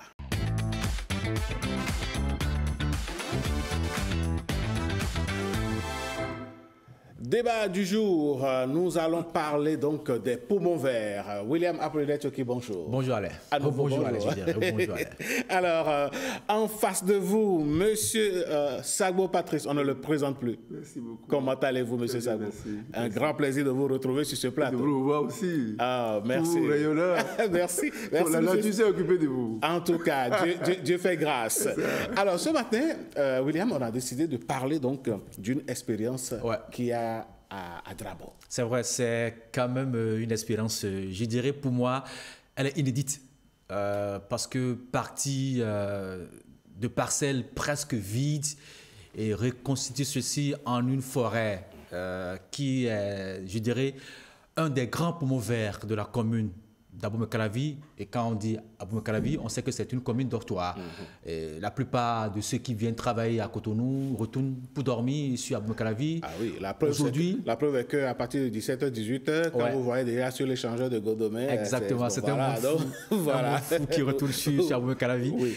Et puis, on l'a dit, Abomey-Calavi, c'est aujourd'hui la deuxième commune la plus peuplée de notre pays. Donc, on s'est dit, cette expérience où ce monsieur, qui n'est pas béninois, il s'appelle, j'ai du mal à souvent appeler son autre famille. Peter, voilà, Peter. Il s'appelle, on va l'appeler Peter, tout simplement. Qui au départ était le directeur de l'ITA. Et puis après, à travers un ami qui lui a dit, voilà, pourquoi ne pas acheter des parcelles? Il a commencé par acheter une à une les parcelles. Aujourd'hui, il a 14 hectares qu'il a transformé totalement en une forêt. Drabobo. C'est dans la commune d'Abomey-Calavi. Beaucoup de gens connaissent. On a déjà fait des reportages sur ce monsieur. On est descendu sur les lieux, on a vu un peu. C'est aujourd'hui une niche écologique. On y voit les singes à ventre rouge. On y voit tellement de choses. La végétation, n'en parlons pas. Donc, pour moi, c'est une expérience inédite. Et puis, quelqu'un qui connaît encore bien ce monsieur, c'est bien M. Sagbo. C'est pourquoi j'ai demandé à moi qui vienne avec moi sur le plateau. Oui, mais alors, M. Sagbo, si un particulier a été capable de faire ça, est-ce qu'on ne pourrait pas dupliquer l'expérience ailleurs? C'est pour ça que nous parlons de lui, pour dire que c'est possible. Mais si avant de venir à lui, nous allons faire vraiment des rappels pour dire que le président Mathieu Kérékou a été un prophète. Et c'est lui qui a dit, parce que les gens l'accusaient tellement que, lorsque la révolution est venue, la révolution a détruit tous les arbres. Parce qu'on dit que les sorciers se cachaient dedans. Il dit, je veux réparer ce mal-là en restaurant ou bien en mettant en place vraiment des forêts publiques. Le premier arbre qu'il a mis en terre à ses mains, malheureusement, l'arbre est parti avec le domaine. Mais pas où est resté. Au moins, pas où est resté. On est fiers de ça aujourd'hui. Si vous allez à Lokossa, regardez la zone où les colons étaient restés. Vraiment, Lokossa présente vraiment un très bel aspect. On va à Porto-Novo, on va voir le jardin des plantes, c'est ça. Tout à fait. Voilà, on a ça. On a beaucoup d'autres choses comme ça. mais c'est des choses publiques. On n'a rien à Cotonou. Rien à Cotonou. Et aujourd'hui, j'entends le maire à RFI, il est parti dire que le changement, à cause du changement climatique, on veut de l'argent pour reverdir les villes. C'est bien de faire ça. Parce qu'après 10 ans de l'accord de Paris, on n'a rien vu. Et c'est pour ça qu'ils sont en train de faire du plaidoyer pour trouver de l'argent. Mais je pense que les impôts que les Béninois donnent à Cotonou peuvent aussi déjà commencer par montrer quelque chose. On n'a pas vu à Cotonou. Vous voyez, c'est pour cela que j'ai dit, ici, on a des ministres, on a des opérateurs économiques, on a des députés, on a beaucoup de cadres. Ici, c'est un Suisse qui a travaillé au Nigeria et il est venu à Ibadan et il est venu ici. À sa retraite, il pouvait rentrer. Il est resté, il a acheté 14 hectares. Ce qui est bizarre, c'est qu'il n'a pas. Ce que nous faisons d'habitude, c'est que nous laissons des testaments pour nos enfants, pour dire lorsque je meurs, là, c'est eux qui seront nos héritiers. Lui, il a fait de cette forêt un héritage du Bénin. Il a donné à l'université pour dire lorsque je ne serai plus là, vous vous en occupez pour le Bénin. Et il a trouvé des forêts sacrées sur place. Il n'a pas détruit ces forêts pour dire je mets des espèces nouvelles. Il a construit ce qu'il a construit là sur ce qu'il est venu trouver. Il n'a pas chassé les populations de la forêt. Il les a conservées là avec toutes les divinités avec lesquelles il conservait la forêt là. Ça, c'est extraordinaire. C'est des exemples qu'il faut, c'est-à-dire qu'il faut répéter, mais il faut communiquer dessus pour que les gens sachent que c'est possible. Lui, son agent de retraite, c'est tout ça. Nous étions à la cérémonie où Lucien était présent. Il dit, je signe les papiers. Nous-mêmes, on ne comprenait rien. Rien du tout. Et il a fait ça. Pourquoi pas les autres aujourd'hui? Un maire qui est à la tête d'une commune, on ne lui dit pas de prendre son argent. Parce que c'est eux qui savent là où on doit habiter, là où on doit faire ceci, ils dédient vraiment un espace pour dire, à partir d'aujourd'hui, tous mes conseillers, moi-même, voici l'espace dédié. Même les aires de repos dans nos communes ne sont pas truquées. Mais vous allez dans des mairies, vous n'avez même pas de l'espace pour vous asseoir. Qu'est-ce qui se passe? Prenez la mairie d'Abomey-Calavi par exemple. Voilà. Quand vous y allez, moi, au cours de cette semaine, j'y étais, que ce soit derrière le grand bâtiment ou devant. Donc, devant, il y a des pavés, ils sont en train de travailler. Mais derrière, c'est un espace vide. On a entreposé des lampadaires gâtés, des trucs comme ça. Mais on aurait pu reverdir. Et les usagers de la mairie, quand ils viennent, par exemple, on peut avoir de l'espace pour se reposer. Je suis aussi surpris que l'ancien cadet de l'ATDA Pôle 7, vous passez pas, je ne sais pas si c'est, je ne sais pas l'opération, mais on a détruit tous les arbres qui sont devant là. On a gardé seulement quelques-uns. Je ne sais pas. Non, je me suis renseigné, par exemple, sur ce cas. Ils ont expliqué que les arbres sont arrivés à un certain âge où les branches sèches tombaient, donc il faut élaguer, il faut couper, puis redonner donc une nouvelle vie. Mais ils n'ont pas fait élaguer, ils ont tué. Et vous voyez tous les bâtiments. Avant, c'était élaguer, là. C'est une opération esthétique. Mais là, ils ont coupé beaucoup. Ils ont déraciné. C'est-à-dire que c'est maintenant clairsemé. On voit. Non, c'est pas ça que nous voulons. Parce que, c'est-à-dire que s'il y en avait de trop, on aurait compris que c'est parce que c'est de trop que on a. C'est pas ça. Tout le monde connaît ces opérations-là. Mais dégager totalement pour dire et ne rien. Je ne sais pas s'ils vous ont dit qu'ils ont mis en place. C'est ceux qu'ils ont. Est-ce qu'ils vous ont dit ça à l'ATDA Pôle 7? Est-ce qu'ils vous ont dit qu'ils ont mis en place ce qu'ils ont détruit là? Parce que ça, c'est possible. On remet en place d'autres pour dire oui, avec le temps, ça va pousser. Si on ne fait pas ça, ce n'est pas bien. Mais je parle de la responsabilité individuelle de nos autorités et des privés aussi. Ici, c'est un individu, il n'est même pas un Béninois. Moi, je demande au chef de l'État, s'il est ici et qu'il nous écoute, de bien vouloir, en guise de reconnaissance, je peux dire ça, le monsieur va finir, en guise de reconnaissance, je suis sérieux en disant, il y a plus de 10 ans, même monsieur Tchoki le sait, que nous demandions à l'État béninois de lui accorder au moins la nationalité béninoise pour avoir posé cet état-là.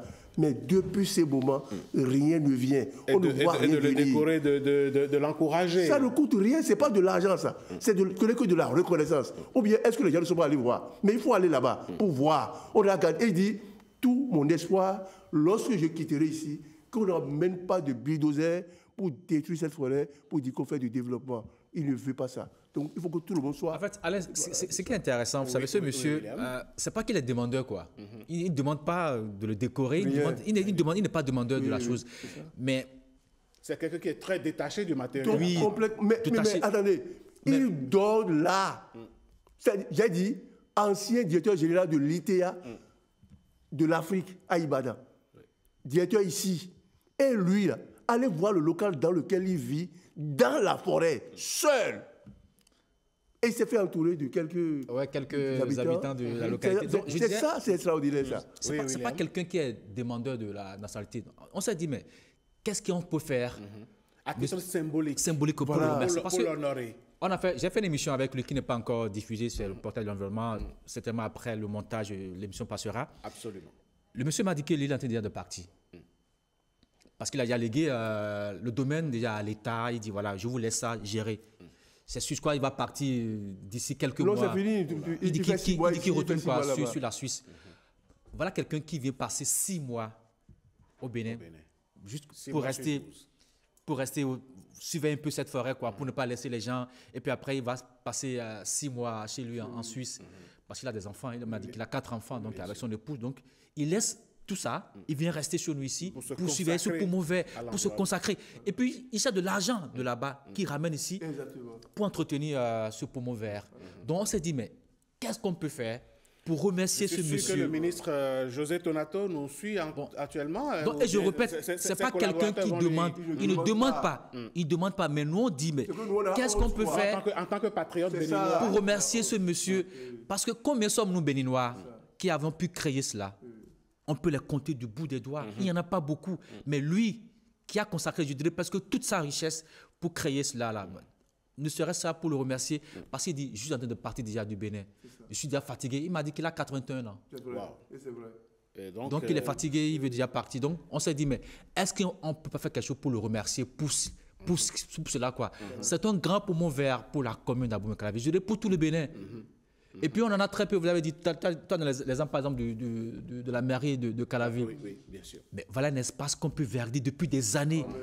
J'ai vu plusieurs maires passer par là. Bon, enfin, mieux vaut tard que jamais. Peut-être que ce maire qui nous écoute, certainement, qui va faire quelque chose. Non, mais enfin, moi, je me dis, mieux vaut tard que jamais. Ils peuvent toujours se rattraper. On peut toujours verdir encore cette cour de la mairie. Bon, peut-être que la mairie va quitter là, je ne sais pas. Mais n'empêche, on peut verdir toujours cette cour, permettre aux usagers, quand ils viennent, de rester sous l'arbre, en attendant qu'on traite leur dossier, puis après, voilà, foutre le camp. C'est toujours intéressant d'avoir des espaces verts. Ici à Cotonou, on n'en a pas. Non, il y en a. On n'en a pas. Bon, en tout cas, je ne sais pas si je n'ai pas parcouru encore. Non, mais attends. Non, mais allez. Le seul qui en avait, je crois qu'on en a parlé la semaine dernière, c'est la dame qui a créé cette... Elle n'a pas créé, la forêt existait, mais qu'elle a nettoyé parce que c'était transformé en un dépotoir sauvage. C'est la forêt de Filao qui était à PK10, qu'elle a entretenue. Mais un matin, les gens ont tout coupé. C'est l'une des rares espaces verts qu'on a. Et en plus, au littoral, sur le littoral béninois. Mais on a coupé cela. Mais c'est un lieu où l'érosion fait ravage. Et où les tortues marines viennent pondre. C'est tout ça là. On en a aujourd'hui, on n'en a plus. À Cotonou, on n'a pas. Heureusement que c'est vrai que l'État actuellement, le gouvernement actuellement quand même fait des efforts. Quand on crée quand on construit les routes, on essaie de boiser. Voilà, c'est intéressant. Je demanderai aux gens, quand ces arbres-là sont mis devant votre portail, arrosez-les chaque matin. Mais chaque matin, sortez avec un peu d'eau, arrosez-les, ça ne coûte le soir, vous revenez du boulot, bon voilà, vous nettoyez légèrement, vous arrosez. C'est quand même un plaisir. On a aussi l'espace qui est, j'oublie souvent l'espace là on dépose le dépôt de gerbe là, j'oublie le nom. Oui. Mais c'est aussi beau. Même la place de l'Amazone. J'aurais voulu aussi qu'on mette aussi un peu d'arbres. Ce serait aussi intéressant. Est-ce que vous connaissez la place Lénine? Regardez ça. C'est vide, complètement vide. On a des espaces. On dirait même que l'endroit est délabré actuellement. Ouais, c'est abandonné, presque abandonné. Complètement. C'est de la place de... Et ça, c'est du ressort de la mairie de Bulgarie. Aujourd'hui, c'est réduit en un espace trop petit. Voilà, c'est fini. Il n'y a plus rien là-bas. Alors, mais chez Peter, là, oui, dites-nous. Chez Peter ne fait pas du commerce. tout le monde peut aller voir la forêt à 0 francs. À 0 francs, oui. Il contribue même à la formation des jeunes de la communauté sur l'importance de la forêt. Il invite les élèves, les enseignants, tout le monde. C'est gratuit. Il a du plaisir à voir les gens venir. Et ici, il rentre dans la forêt, là. Si vous parlez, il ne s'en lasse pas. C'est un passionné. Ouais, bon, maintenant, à qui incombe la responsabilité, M. Sagbo, à votre avis, au niveau étatique, d'impulser ce type de développement de petites forêts ou bien de reverdir la cité? Moi, je pense que si on a vu l'exemple du président Mathieu Kérékou, c'est déjà un haut niveau. On a vu quel projet n'a-t-on pas initié ici. Est-ce que ça a marché? Les gens voient les projets comme des opportunités pour leur poche. Ah oui? Il faut le dire. C'est comme ça. Mais attendez, on a initié l'opération reboisement ou bien plantons les arbres là. C'est depuis 40 ans. Oui. On n'a jamais vu. Et c'est après 40 ans qu'on fait évaluation. Wow. Et lorsqu'on sait que chacune de ces initiatives-là est faite sur des projets, les projets durée de vie, 3 ans, 5 ans, on ne fait aucune évaluation pour voir qu'est-ce qui a marché, qu'est-ce qui n'a pas marché. On a attendu 40 ans. Ceux qui étaient là, au moment où on a lancé ces choses-là, sont partis admettre la retraite il y a 10 ans. On n'a rien fait. D'autres les ont remplacés. Au niveau du littoral de Cotonou, à Fidiocé, par exemple, le gouvernement a quand même travaillé à ce que les cocotiers... Non, on va partir étape par étape. OK. Donc c'est ça qu'ils ont fait. Si on a de la volonté, là, si vous faites une action 3 ans, 5 ans, on peut évaluer. On n'a rien fait. On a attendu 40 ans. C'est comme si on veut faire quelque chose de neuf. Non, ce n'est pas ça. Mais on va parler de ce gouvernement-là, par exemple. Là. Vous voyez sur les plages, là, cet écosystème est favorable à une essence donnée. Ils ont mis vraiment les cocotiers. Et on s'en occupe. C'est ça il faut s'en occuper. Une chose est de planter les arbres, l'autre est de les entretenir. Parce que lorsque vous allez là, vous avez du plaisir à voir ces cocotiers-là. Il a fallu de l'entretien. Donc il faut entretenir. C'est ce qu'il faut. C'est ça qui manque. Est-ce que c'est l'argent qui manque? Il y a encore un problème qui va se poser maintenant. Le nouveau projet qu'ils ont amené là, pour dire fleurissement des villes, 7 villes. C'est une bonne chose. Mais l'approche ne me paraît pas bien. On va assister à la même chose. Quelle aurait été ce que j'ai entendu à votre avis? Au lancement, on a dit, on met les fleurs à disposition. Et les jeunes viennent les chercher et vont s'en occuper. Ça ne marchera pas. Ce n'est pas responsable. Vous pensez que ça ne marchera pas? Ça ne marchera jamais. Pourquoi vous nourrissez ce type de pessimisme? Non, ce n'est pas du pessimisme.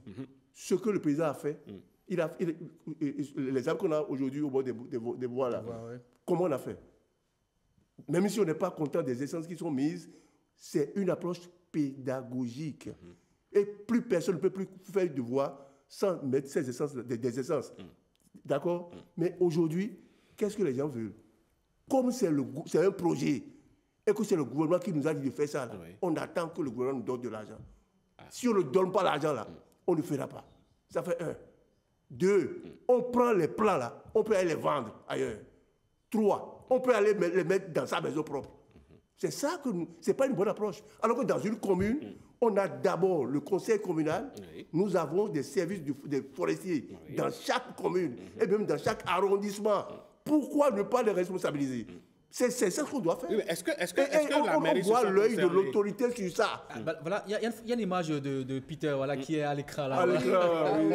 Merci à Timothée Ronton qui nous. Je me rappelle, c'est quand j'étais allé dans la forêt avec lui. Merci beaucoup pour la réalisation. Mais franchement, c'est formidable.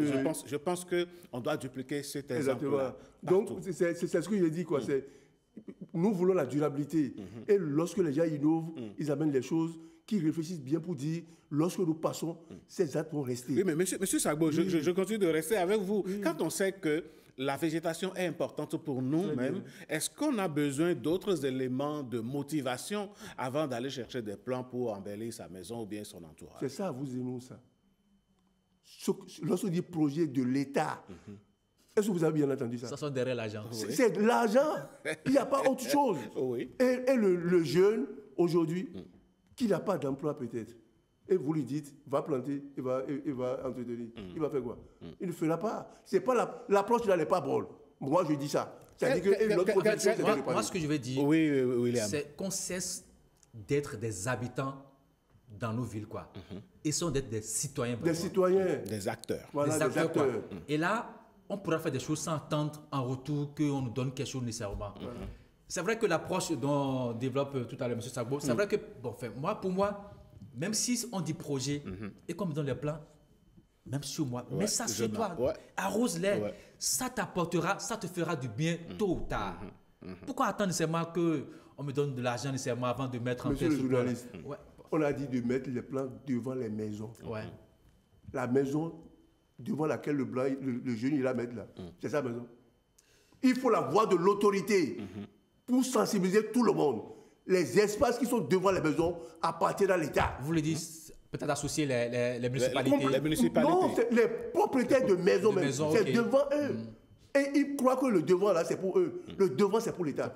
On doit les sensibiliser pour dire, on met ici, vous avez l'obligation. Si on vient ici et la meurt là, on te sanctionne.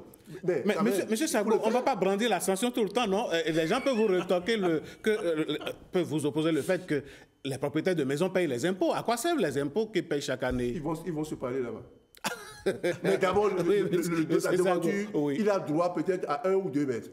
C'est tout. Mais lorsqu'on met les plans là, donc ils ont entendu ce que vous avez dit. Leurs impôts servent à quoi? C'est une question fondamentale. Donc il faut aller voir la mairie pour dire l'argent que nous donnons là, c'est à quoi? Donc tu dois faire quelque chose pour que, voilà, on a compris. C'est ça, c'est une synergie d'action que tout le monde doit faire. Maintenant, vous voyez, pour moi, on est en train de jeter de l'argent par les fenêtres. En quoi faisant? On n'a pas réfléchi. Je viens sur ça. Moi, je viens de Entebbe, Ouganda. J'ai vu les villes. Les villes, vous voyez du gazon. Après gazon, il y a des fleurs. Après ça, on a mis des arbres. Ce modèle-là, il faut que les initiateurs du projet aient un modèle et ils montrent pour dire, voici le modèle. Le modèle, c'est-à-dire que le gazon, c'est du tapis. C'est joli à voir. Vous allez voir des fleurs bien taillées. Ce n'est pas sur toutes les artères, les artères principales. Et on met des arbres qui reflètent, qui nous reflètent, qu'on peut entendre facilement. Et c'est beau à voir. Où est leur modèle? Le jeune prendra la fleur pour aller faire comment? Où est le modèle? Il faut montrer le modèle. Moi, je rêve de ce modèle-là. J'ai vu ça en TV. Et c'est sur les voies, au bord des voies publiques. C'est très joli à voir. Où est leur modèle? Ou bien c'est le modèle qui est sur la voie de l'aéroport qu'on va faire? Les rues là aussi, c'est un modèle aussi. Peut-être on peut. Oui, c'est bien, mais c'est de ça qu'il rêve. Mais encore que de l'autre côté du port, du milieu du port, on a du béton. Moi, j'ai dit, on peut faire des pots. On met les fleurs dans les pots.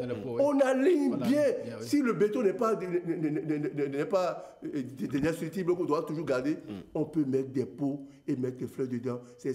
Nous faisons ici de l'expertise gratuite. Qui nous écoute et que l'argent de l'État ne soit pas jeté par les fenêtres. On n'est pas d'accord avec ça. C'est un bon projet. Mais cette fois-ci, si on a vu l'argent seulement et qu'on n'a pas fait ce qu'on doit faire pour que ça soit durable, c'est pas responsable. William, est-ce que vous pensez que la mairie de Cotonou, par exemple, puisque c'est la ville qui abrite où nous sommes, et qui est la commune où il n'y a pas vraiment d'espace vert comme il le faut, quel rôle pourrait jouer le maire Louis Quatrepeau et ses collaborateurs? Il faut les nommer. Non, mais moi je dis aujourd'hui quand même, Cotonou, la municipalité a la chance que l'État les aide par rapport au verdissement de la ville de Cotonou. Ils ont l'avantage d'avoir l'État central juste à côté. Exactement. Donc, vraiment, c'est une chance énorme. Et moi, je me dis, normalement, ils devaient accompagner cette chance-là qu'ils ont de l'État central. Pourquoi ne pas... J'ai vu, vous avez vu derrière le ministère de l'Agriculture, là, il y a un espace vert. Oui, il y a un espace vert. Qui a été, à côté, même en face du ministère, il y a encore un espace vert, là. La mairie de Cotonou peut multiplier ces petits espaces verts dans la ville de Cotonou. L'espace, c'est pour eux. C'est eux qui sont les responsables de la terre de Cotonou. Qui n'attendent pas de venir chercher les patentes seulement. Ils peuvent le faire. S'ils veulent le faire, ils peuvent le faire. Donc, je me dis, ils ont tous les pouvoirs de créer un poumon vert pour la ville de Cotonou. S'ils le veulent vraiment, ils vont le faire. Ces autorités, c'est responsable de la ville de Cotonou. Et j'ai espoir que le maire, que j'ai entendu aujourd'hui à RFI, s'il finit sa tournée là, il va revenir avec de bonnes idées, de bonnes intentions pour dire avant de quitter la mairie de Cotonou, voici mes marques pour l'environnement. Voici mes marques, mes signes, mes griffes, comme on le dit, pour l'environnement. On n'a pas vu. Mais il faut dire, il y avait le ministre de l'époque, de l'environnement, je ne sais pas plus comment on l'appelle. Lequel? Eda, c'est ça, non? Il y a plusieurs ministres. C'est Eda, c'est pas Eda qu'on l'appelle? Je crois que c'est Eda. Si vous allez à Benjo Bedi, là on parle de 4 ampoules ou bien de 14 ampoules. De 16 ampoules. En bleu, en vert là. Voilà, vous l'avez vu, non? Ça, c'est resté. Par exemple, ça, c'est resté. C'est vrai, des exemples. Voilà, c'est des exemples, ça. Donc, il est possible que le maire Atropoluc fasse quelque chose qui porte ses griffes pour l'environnement. C'est ce que moi, je voudrais lui demander. Parce qu'on n'a pas vu au Carrefour, dans les écoles, des aires de repos. Il n'y en a pas ici. Il n'y en a pas. Alors que c'est une ville qui dégage beaucoup de gaz à effet de serre, qui vraiment contribue à aggraver les effets du changement climatique. Il parle toujours du changement climatique, mais bon, on n'a pas vu de gaz. On espère donc que Cotonou aura donc ses poumons verts. Quand nous parlons de poumons verts, nous parlons de ces espaces où l'on peut se reposer, de ces espaces où il y a la verdure, de ces espaces où l'on peut mettre des arbres réellement, les entretenir pour que dans 5 ans, dans 10 ans, Cotonou soit à l'ombre. Ouais, exactement. Cotonou soit vraiment à l'ombre. Ouais. Quitter le soleil. Soit à l'ombre. Quitter le soleil. Mais vous trouvez les choses. Cotonou soit à l'ombre. Merci, M. Sagbo. Mais vraiment, vous le trouvez. Allez, on va faire un dernier tour de table ou bien on clôture comme ça. Non, mais c'est pour dire, c'est important de mettre en terre, ne serait-ce des arbres et de les entretenir. Dans nos maisons, chaque maison que nous avons, mettons en terre un plan. Mettons en terre un plan, arrosons-les. Même si on est des locataires dans ces maisons, s'il y a des fleurs, arrosons-les. Devant les maisons, arrosons-les. Ça va nous apporter du bien. C'est important. D'abord, entretenir l'arbre. Vous savez, l'arbre, c'est aussi un être vivant. Donc, voilà. Et qui nous fait du bien. En plus du bien, c'est pas moi, climatique, environnemental, il y a du bien, c'est pas moi. Ton cercueil, c'est ton arbre. Exactement. C'est clair. Voilà. Ton lit, c'est ton arbre. Allez, monsieur Sagbo. Dans maison, c'est ça. Moi, je voulais demander aux députés, c'est eux qui font les lois. Je voudrais les demander respectueusement. Ils sont 100, combien aujourd'hui? 104 ou bien 104 ou bien ça et quelques. Si vous pouvez trouver un espace à Porto-Novo, ou bien n'importe où sur le territoire, parce que vous êtes des députés du pays, trouvez un espace sur l'étendue du territoire béninois, que chacun de vous aille mettre un arbre et veiller à son suivi. On a vu ça à Abouri. Abouri, c'est Ghana, sur montagne. N'importe quel chef d'État qui vient dans leur pays, là, on l'amène à planter, il donne l'argent pour vraiment. Et on te fait l'histoire. Ça contribue au tourisme dans le pays. Le ministre aussi doit le faire. Le maire doit faire. Et vous donnez l'exemple. Tout le monde doit le faire. L'exemple doit commencer par nos responsables et le peuple. Merci, monsieur. Merci, monsieur Sagbo. Qui sont déjà en fin de mandat, qui ne peuvent plus rien faire. Non, mais en tout cas, en fin de mandat ou pas, c'est les mêmes qui se préparent pour revenir. Personne ne peut aller les députés maintenant pour dire on va t'enlever. C'est sûr que les députés vont chercher à revenir. Les mêmes vont chercher à revenir. Donc, ce que nous disons, c'est pour la possibilité. Allez, merci beaucoup, chers amis. On aura fait le tour. Cotonou est interpellé et principalement... Ouida est interpellé. C'est toute la communauté. Allez, merci beaucoup. Reverdir la capitale, reverdir les grandes villes. La chose est possible. Et suivre les hommes de Peter. Allez, merci, chers amis. On va accueillir... Nadège, voilà, Nadège va venir nous parler de vos avis. Voilà, monsieur Sagbo, on va prendre congé de vous. Merci beaucoup. Merci à vous.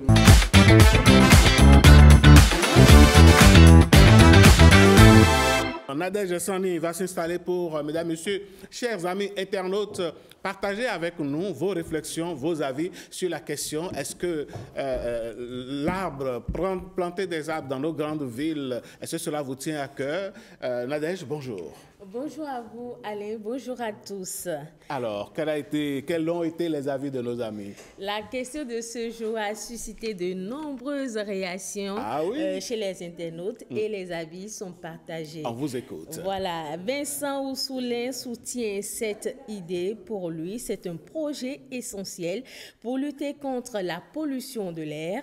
Il propose de construire des gratte-ciel pour reloger les habitants puis de transformer les anciens logements en zones forestières. Liam Systène partage cet avis, mais propose plutôt de créer dans chaque grande ville des espaces verts inspirés de Central Park. Ces parcs offriraient des lieux de détente tout en améliorant la qualité de l'air en centre-ville. Abdou Gafarou Ibrahim ne partage pas ce point de vue et estime que ce projet n'est pas réalisable. Il évoque des risques d'insécurité et la possibilité que ces espaces deviennent des refuges pour les exclus de la société. Prenons l'exemple de Parakou. Ormien Hunyor, quant à lui, pense que ces espaces verts conviennent mieux à la réalité urbaine que de véritables forêts. Maoutondi Gérard Godono va dans le même sens. Il propose plutôt la création de jardins botaniques ou d'espaces verts aménagés plus adaptés aux contraintes urbaines que des forêts denses qui demandent trop d'espace et d'entretien. Geoffroy Razoumé renforce cet argument en citant l'exemple du jardin des plantes et de la nature à Porto Novo. Selon lui, ce lieu montre bien l'importance de tels espaces pour le bien-être des citadins. Calme, fraîcheur et sérénité y règnent. Souroudeni Arissou souligne l'importance des forêts comme puits de carbone essentiels pour atténuer les effets du changement climatique. Toutefois, il reconnaît que des mesures doivent être prises pour éviter les risques d'insécurité. Enfin, Ignace Akbovi adhère au principe mais pose une question cruciale: qui sera relogé pour que ces espaces voient le jour? Il propose une alternative plus réaliste: imposer la plantation d'un ou deux arbres par parcelle en tenant compte des contraintes techniques et de voisinage. Voilà donc, Alain, quelques avis. Ah oui, je suis très honoré et très content de l'avis de nos amis internautes, parce que ce n'est pas tous les jours qu'ils réagissent sur des questions de l'environnement. Hein.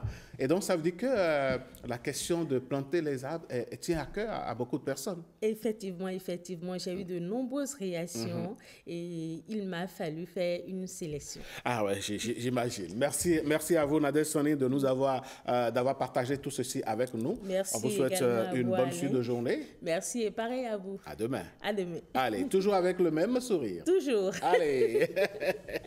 Allez, d'un chroniqueur à un autre, mesdames, messieurs, on va donc parler aujourd'hui sport. Hein? Oui, comme hier, pourquoi pas. Blaise Adampo déjà sur ce plateau, mais avant, voici chez le jingle.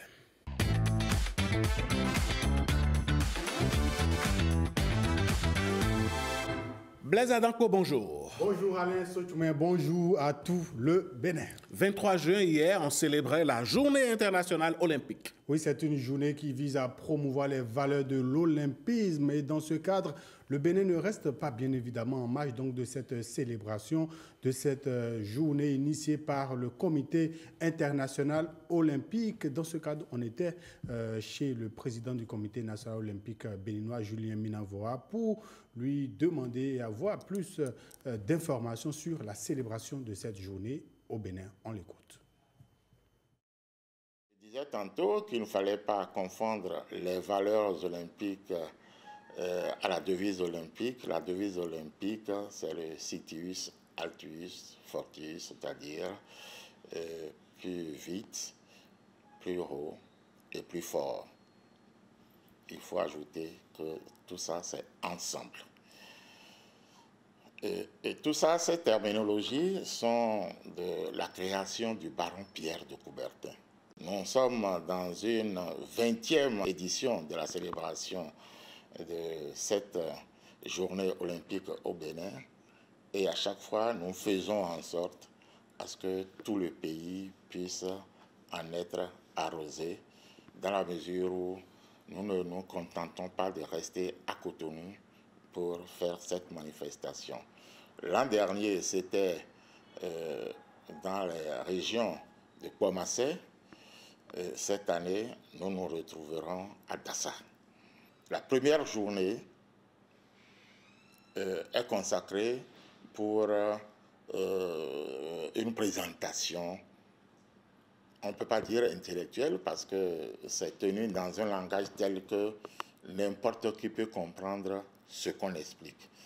Au même moment, à cette première journée, il y a les jeux, il y a les activités vraiment ludiques, les jeux comme le Hadji, les jeux de la communauté qui reçoit la manifestation. C'est une occasion pour que cette communauté puisse mettre en exergue ce qui se passe du point de vue culturel chez elle. Et c'est à la deuxième journée, au matin, que l'on fait la marche pour la santé. Le programme de la célébration de la Journée internationale olympique au Bénin, ce sera donc du côté d'Assazoumé. Et information pour compléter juste, dans le cadre bien évidemment de la célébration de cette journée, il y a eu la passation donc de service entre le président sortant du Comité international olympique et la présidente entrante du Comité national olympique, notamment Christy Coverty, championne olympique d'escrime pour les Jeux du côté de Montréal en 1976. Elle dirige aujourd'hui donc le CIO. Elle est donc la 9e présidente du CIO depuis donc 2013. On va dire que c'est une Africaine qui est pour la toute première fois à la tête de ce qu'on peut appeler le sport mondial, parce que le Comité international olympique regroupe tous les sports. Eh bien, voilà, je crois qu'on va donc finir ainsi la page sport. Oui, et donner rendez-vous, bien évidemment, pour le championnat national scolaire. Voilà, Plahoué vibre au rythme du sport depuis donc. Allez, Blaise, on va donc se souhaiter une bonne journée. Ah oui, bonne journée. Demain, on se retrouve pour vous donner donc tous les résultats de ce championnat national scolaire que vous aurez donc l'occasion de suivre dans quelques instants, dans quelques minutes seulement sur Bénin TV. Allez, on va donc accueillir Marcel Ahossi pour la revue de presse. On vous l'avait promis, donc on doit donc honorer cette promesse.